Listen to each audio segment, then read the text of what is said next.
Howdy Desperados. Your time is valuable, so let's jump right in. In this video, I'm going to be showcasing the unique weapons of the swamp map, as well as showing you where to grab them. Please note that the majority of the paths I show in this guide are pre-cleared, and that most weapons have multiple generation points. There's a lot to cover, but here's a rough map and timestamps in case you lose your way. Starting with the melee weapons, in order to grab the Endless Hunger Knife, run out the west cave exit and head to the left down the road. You should see a field of wheat and some buildings. The knife can spawn in multiple spots, but primarily spawns on a shelf in the storage house, or inside the main house on a nightstand next to the bed. Endless Hunger does 8 more damage on a standard left-click swing than a knife, and 5 more on a secondary attack. But after striking an enemy with this weapon, their damage is lowered by 25%. Left-hand path is the unique axe of the land. Heading out the west cave exit, run towards the cliff wall and round the fort's entry point. There are going to be a lot of enemies in your way. Head into the cave pass on your left and continue straight to the winding tunnels. Cross the bridge, and continue down the tunnel until you reach a doorway that forces you to crouch. Head into the right, clear the collectors out, and the axe awaits you, laying against the wall. The axe does 12 more damage on a left-click swing and 20 more damage on a right-click than the standard axe. It also sports a boon that increases damage by 2% for every missing hit point, which can bring this axe to a mere god level if you're willing to hold less health. Combining this further with artifacts like Alvaro's Rib and the Coin Necklace, and it can easily bring this axe into the triple digits for a standard swing. And if you need help finding those artifacts, check out this guide next. Moving right along, the Four Winds is next, and is unfortunately one of the most inconsistent spawns. I've played through the swamp 4 times for research, and this Tomahawk is always found in a different spot. But it is always found within the cultist cave. From the east cave exit, head to the right and across the river. Mind the gators and head towards the cliffside.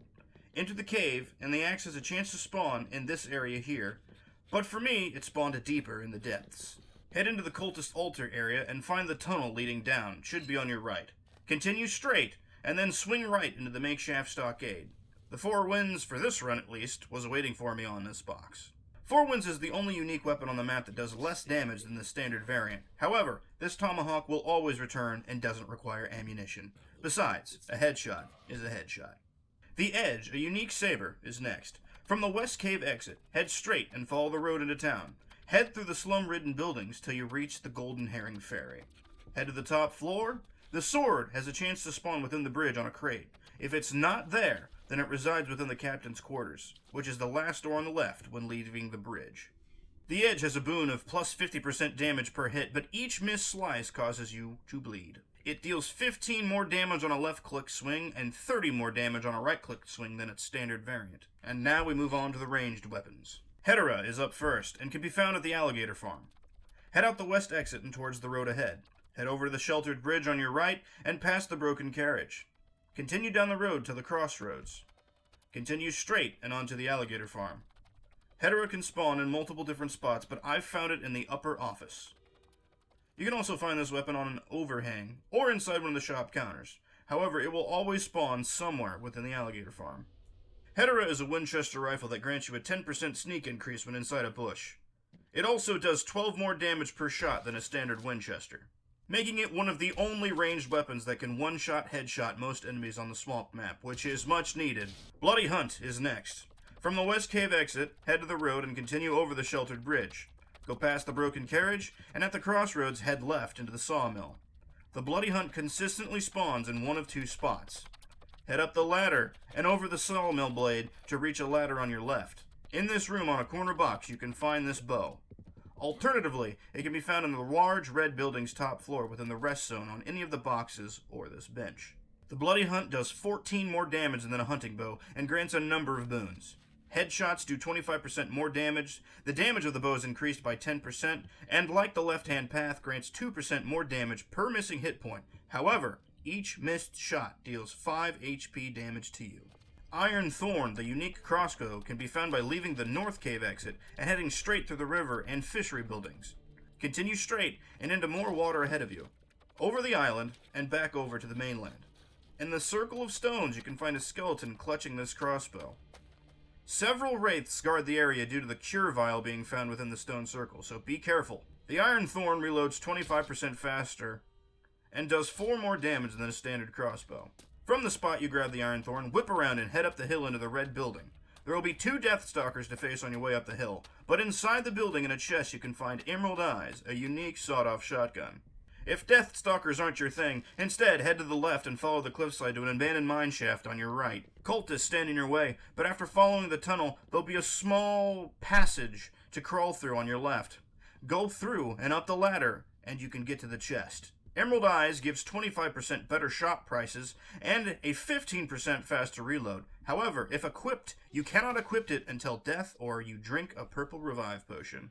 It deals 35 more damage than a standard sawed-off shotgun and has an 11-meter range, giving it more power and the same range as some of the best shotguns in the game. The last breath can be grabbed by heading out the west cave exit to the road and continuing over the sheltered bridge, just like before. Past the broken carriage, continuing to the crossroads. Continue straight off the road and towards the small boat below. The place will be swarming with wraiths and spirits. However, the shotgun can be found in one of two spots. Either outside the boat next to the coal stockade, or laying beside a box up at the safe zone bed. The last breath grants you 25% more damage with each engaged enemy, as well as a 10% faster reload. It does 20 more damage naturally, though, compared to a standard shotgun. The Rattler is a unique Avenger pistol that can only be purchased from Annabelle, and you must do this before you make the choice of who dies. It does 3 more damage than a standard Avenger pistol, and grants you $5 per headshot, as well as the ability to rid yourself of soul flaws and curses with streak headshots. However, the pistol is horrifically inaccurate, so it's my least favorite weapon in this guide. And last but certainly not least is the Lord's Coming Rifle, which can be found at the very leftmost corner of the map within the Burned Doctor's residence.